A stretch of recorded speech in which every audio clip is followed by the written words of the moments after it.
장례식장 유리문에는 빗방울이 줄지어 흘렀다. 초가을의 비는 차갑지 않았지만 사람들의 마음을 더욱 무겁게 했다. 향냄새는 구석구석 퍼져 벽지와 의자에 스며든 듯했고 복도 끝마다 속삭임이 10개 번졌다. 사람들은 조용히 절을 하고 나가면서 눈치를 보았다. 한 집안이 오래도록 단단했는데 이제 남은 사람들은 어떻게 지내려나. 그들의 말은 위로라기보다 호기심에 가까웠다. 상주인 장남 한민수는 검은 양복 안에서 마른 손을 꼭 쥐고 서 있었다. 며칠째 뜬 눈으로 버틴 얼굴에는 피곤이 겹겹이 쌓여 있었고 눈빛은 붉게 물들어 있었다. 사람들은 그가 아버지를 가장 곁에서 돌본 아들이라는 걸 알고 있었다. 그의 손에는 링거줄을 붙잡던 습관이 아직도 남아 있었다고 동네 의사는 말했다. 둘째 한지연은 검은 치맛자락을 매만지며 자리에 앉아 있었다. 시선을 바닥에 두었지만 어딘가 멀리 생각을 두고 있는 듯했다. 지연 씨는 늘 돈을 보탰잖아.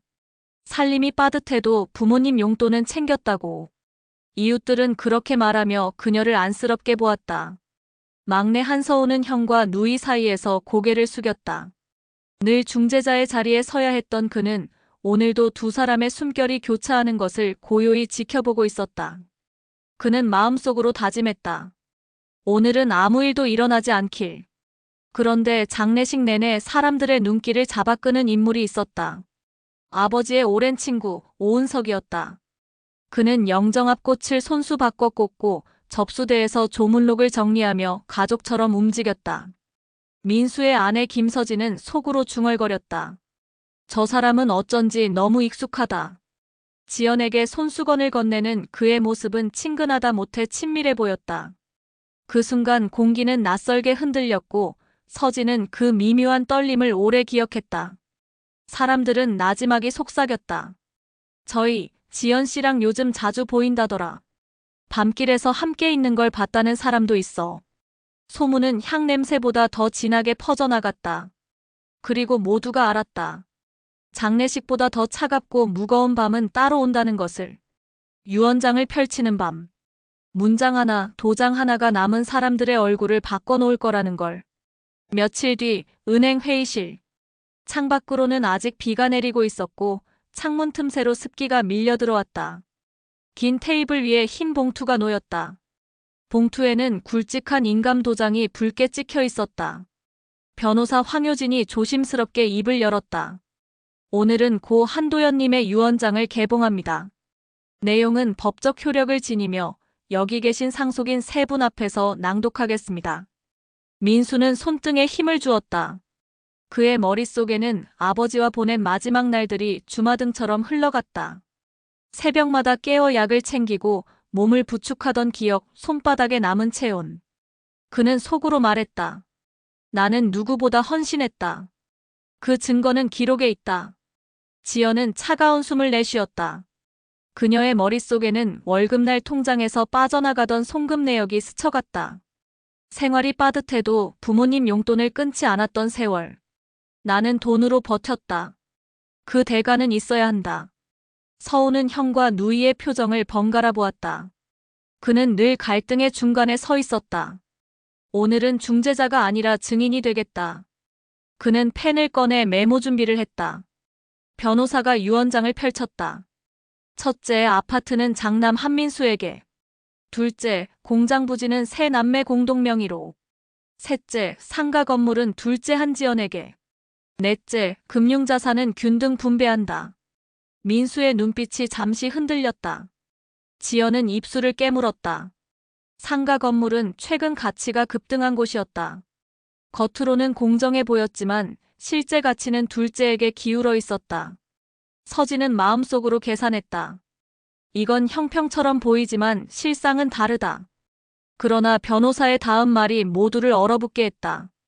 유언장 말미에 보충 문서, 즉 코디실이 별도 보관돼 있다고 적혀 있습니다. 하지만 현재 그 소재는 확인되지 않습니다. 고인은 아마 생전에 가까운 지인에게 보관을 맡겼을 가능성이 있습니다. 변호사는 이름을 읽었다. 오은석. 순간 공기는 무겁게 가라앉았다. 민수는 주먹을 움켜쥐었다. 왜 그 사람 이름이 여기서 나옵니까? 변호사는 담담히 대답했다. 고인께서 종종 집 열쇠와 서류를 맡기셨다고 합니다. 보충 문서도 그가 알고 있을 수 있습니다. 서진은 메모장에 굵은 글씨로 적었다. 오은석 문서 열쇠. 회의실을 나서는 세 남매의 발걸음은 제각각이었다. 민수의 걸음은 무거웠고 지연의 발걸음은 빠르며 흔들렸다. 서우는 둘 사이를 맞추려 애쓰며 천천히 걸었다. 그리고 모두의 마음속에는 같은 의문이 남았다. 사라진 보충 문서, 그 열쇠를 쥔 사람은 누구인가? 며칠 뒤 장례가 끝난 집은 여전히 향냄새가 배어 있었다. 민수는 집을 정리하려 했지만 바쁜 일정 탓에 지연이 먼저 발걸음을 옮겼다. 집 앞 골목에서 이웃 노파가 그 모습을 지켜보고 있었다. 노파는 나중에 이렇게 말했다. 그날 이상했어요. 지연 씨보다 먼저 그 오은석 씨가 와 있더군요.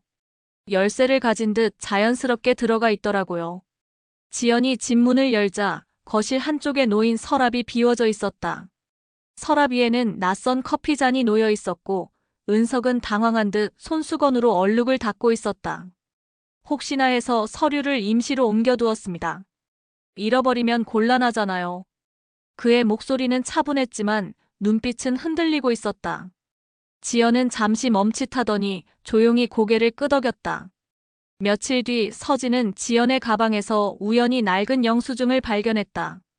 밤 10시 이후 도심 외곽 카페. 날짜는 장례 전날과 바로 그 전주였다. 영수증 하단에는 홍차 2잔, 2인이라 적혀 있었다. 서진은 메모장에 조용히 기록했다. 카페 은석동행. 지연의 휴대폰 기록을 확인한 서우는 새벽 3시, 4시에 이어진 통화를 보았다. 발신자는 단순한 이니셜이. 프로필 사진은 회색 배경뿐이었다. 그는 눈살을 찌푸렸다. 이은석? 서우는 청소부 아주머니에게서 또 다른 이야기를 들었다. 지연 씨가 늦은 밤 공용 계단을 쓰지 않고 옆 건물 연결 통로로 들어가는 걸 몇 번 봤어요. 원래 그 통로는 비상용이라 잘 쓰지 않는데 발자국이 자주 나 있더군요. 그 통로는 어둡고 낡은 형광등이 간간히 깜빡이는 곳이었다. 벽에는 곰팡이가 얼룩져 있었고 먼지는 발자국 모양으로 쓸려나 있었다. 누군가는 그 흔적을 따라가며 중얼거렸다. 누구의 발걸음인지 너무 자주 다녔어. 민수는 부동산을 찾아가 상가 건물의 시세를 확인했다. 지난 2년 사이 그 건물의 가치는 2배 가까이 뛰어 있었다. 서류를 뒤적이던 그는 계좌 명세에서 반복되는 글씨를 발견했다. 은공사비. 그는 중얼거렸다. 은석. 이건 단순한 지출이 아니다. 한편 찻집 주인은 지연과 은석을 기억하고 있었다. 두 분이 앉아 서류를 펴놓고 한참을 속삭였어요. 메모지에는 분명히 증여계약이라고 쓰여 있었습니다. 저는 괜히 들은 척도 안 하고 자리를 비켰지요. 그의 말에 의하면 두 사람은 마치 오랜 동업자처럼 혹은 은밀한 연인처럼 가까이 붙어 있었다고 했다. 이웃들 사이에서는 소문이 더 자극적으로 번졌다. 밤마다 오피스텔에 드나든다더라. 엘리베이터에서 웃음소리가 흘러나왔다고. 확실한 증거는 없었지만 목격담은 늘어만 갔다. 서진은 그 이야기를 들으며 마음속에서 무언가 차갑게 굳어져 갔다. 그녀는 말하지 않았지만 눈빛에는 의심이 짙게 드리워졌다. 변호사 황효진은 따로 연락을 받았다. 코디실은 어디에도 없습니다. 은행 대여금고에도 집 금고에도 심지어 고인의 사무실에도 흔적이 없습니다. 그는 잠시 머뭇거리더니 덧붙였다. 혹시 오은석 씨가 정말 보관하고 있는 건 아닐까요? 그날 저녁 은석은 전화를 받았다. 저는 그런 걸 맡은 적이 없습니다. 중책을 맡을 이유도 없지 않습니까? 목소리는 단호했지만 오히려 지나치게 또렷했다. 민수는 수화기를 내려놓으며 속으로 중얼거렸다. 너무 준비된 대답 같군. 그날 밤 지연은 거울 앞에 서서 오래도록 머리칼을 빗었다. 거울 속에는 피곤한 얼굴과 불안한 눈빛이 어른거렸다. 내가 정말 무엇을 원하는 걸까? 돈인가 위로인가 아니면 둘 다. 그녀는 손에 쥔 빗을 놓지 못한 채 한참 동안 서 있었다. 그리고 며칠 뒤 가족은 다시 모이기로 했다. 재산 분배를 둘러싼 두 번째 회의. 하지만 그 누구도 알지 못했다. 그 회의에서 첫 번째 폭로가 터져나올 거라는 사실을. 회의실 안 공기는 숨막히게 무거웠다. 긴 테이블 위에는 두꺼운 서류철, 계산기, 그리고 작은 녹음기가 놓여 있었다. 민수는 간병일지를 꺼내 들었다. 종이 위에 눌린 펜 자국이 오래된 고생을 증명하듯 남아 있었다. 이 기록이 제 몫을 증명합니다. 새벽마다 약을 챙기고 병원에 데려가고 아버지 곁을 지킨 건 저였습니다. 그의 목소리는 단호했지만 속에는 지친 한숨이 묻어 있었다. 지연은 준비해온 두툼한 파일을 펼쳤다. 통장 사본, 송금 내역, 카드 결제 기록까지 한 장 한 장 클립으로 묶여 있었다. 저는 살림을 책임졌습니다. 제 월급에서 매달 보탰습니다. 생활비가 없었으면 아버지 간병도 유지할 수 없었을 겁니다. 그녀의 목소리는 흔들렸지만 눈빛은 억울함으로 불타 있었다. 서우는 고개를 숙이며 계산표를 내밀었다. 형의 간병 기록은 1280일. 지연 누나의 송금액은 약 4200만 원. 숫자는 이렇게 말합니다. 둘 다 희생했고 기여했습니다. 그의 말은 이성적이었지만 분위기를 식히기엔 역부족이었다. 변호사 황효진은 차분히 설명을 이어갔다. 법적으로는 유류분, 기여분, 특별수익이라는 개념이 있습니다. 간병과 경제적 기여 모두 인정되지만 그 비율을 정하는 건 쉽지 않습니다. 특히 추가 문서, 즉 보충 유언장이 확인되지 않는 이상 기본 유언장만이 효력을 가집니다. 민수는 이를 악물었다.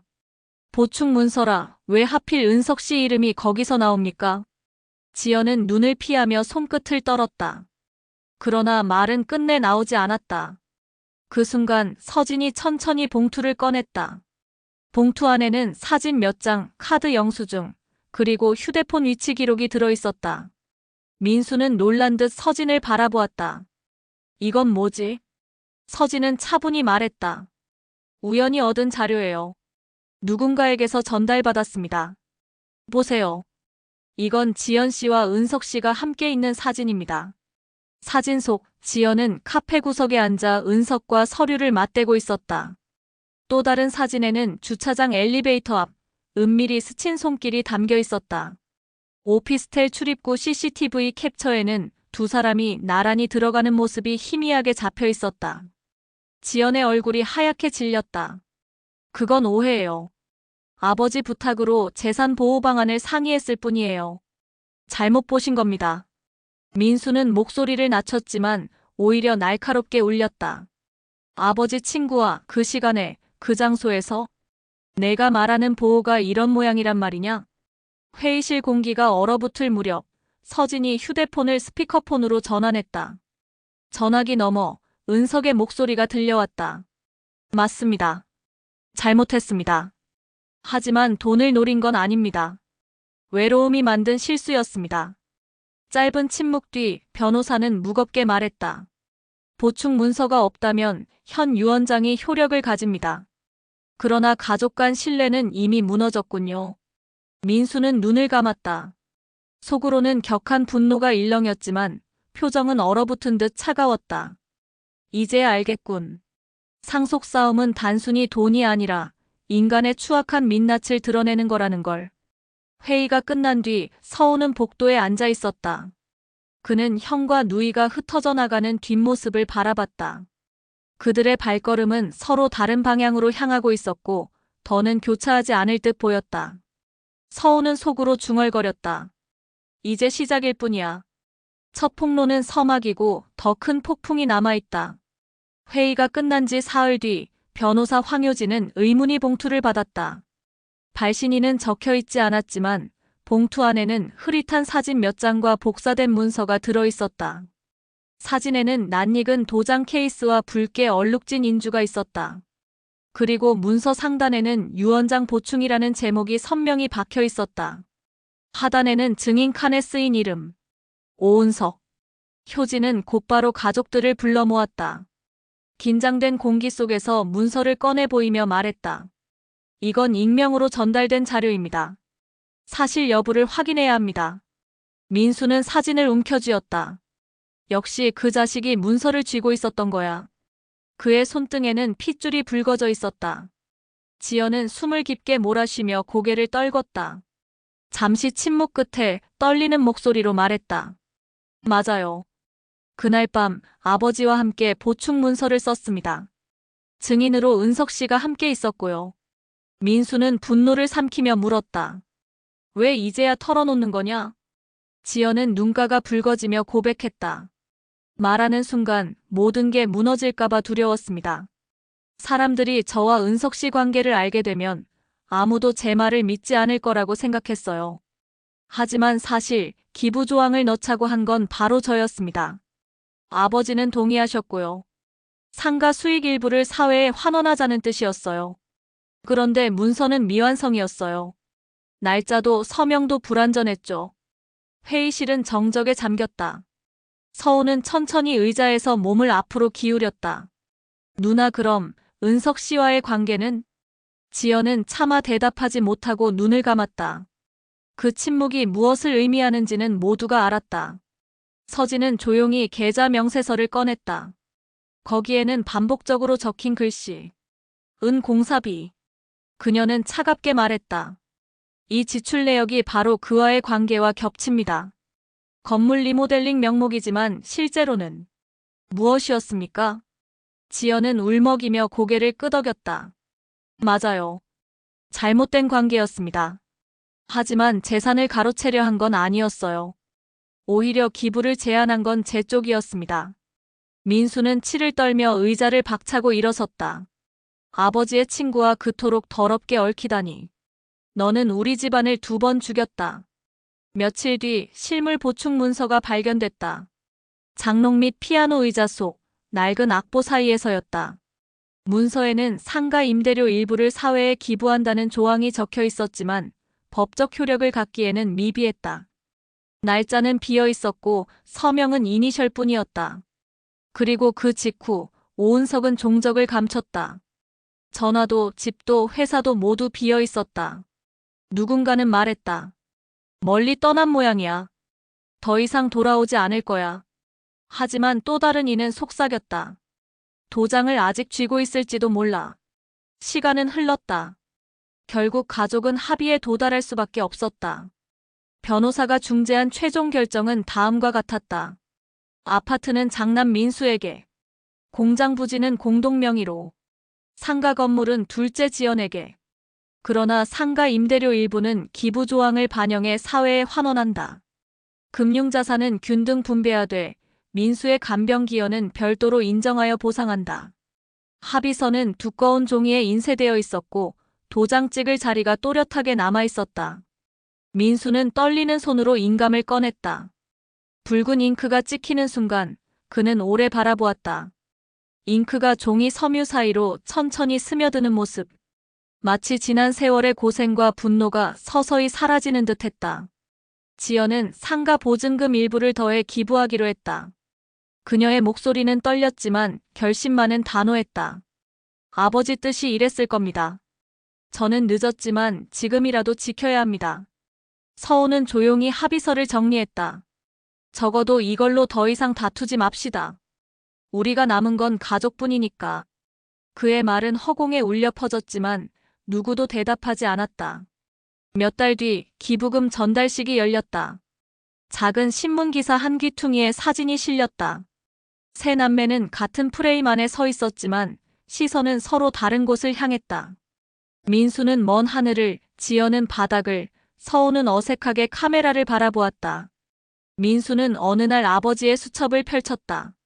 첫 장에 작은 점 하나가 찍혀 있었다. 문장이 시작되려다 멈춘 듯한 그 점은 남겨진 사람들의 과제를 상징하는 듯했다. 지연은 좁은 원룸에서 혼자 차를 끓였다. 허공을 바라보며 낮게 중얼거렸다. 사람은 언제나 늦게 배운다. 늦게 배운 만큼 오래 기억한다. 서우는 밤마다 노트를 펼쳐 기록했다. 형과 누이의 다툼, 어머니의 빈자리, 그리고 자신이 느낀 공허한 감정들. 그의 글씨는 삐뚤었지만 마음은 진솔했다. 돈은 남았다. 명예는 얼룩졌다. 가족은 흩어졌다. 그러나 각자는 다른 속도로 다음 문장을 써내려가기 시작했다. 첫 단어는 대체로 미안이었고 그 다음 단어는 다음이었다.